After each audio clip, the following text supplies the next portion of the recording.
Spicy lover ka ba? Tara, wag nang magpatumpik-tumpik pa dahil kayang-kaya mo tong gawin. Wag ka nang bumili. Gawin mo na, now na.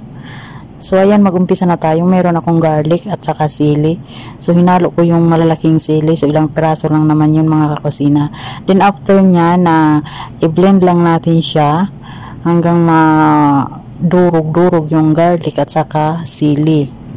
So, yung sili, hinugasan ko na yun syempre at tinanggalan ko na yung ulo niya. Then, after natin ma-blend, so, iluluto lang natin siya mga kakusina sa mahinang apoy.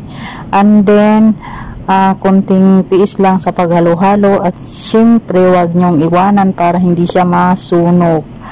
Ganyan lang ang style ng pagluluto niyan mga kakusina.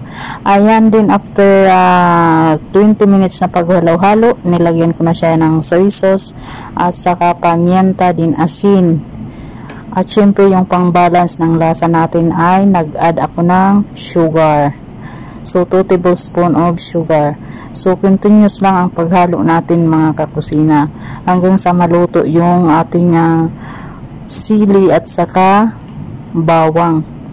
So after 30 minutes, ayan, nilagyan ko na siya ng suka. Ang purpose ng suka mga kakusina, para yan ang magsilbi nating preservative or para mas matagal yung ating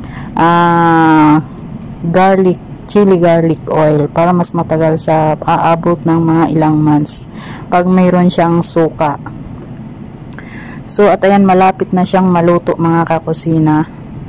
So, continuous lang ang paghalo hanggang na lumitaw na yung mantika. Ayan, at luto na nga siya mga kakusina. So, after ko pinalamig sa kawali, ay transfer ko na siya sa ating mangkok.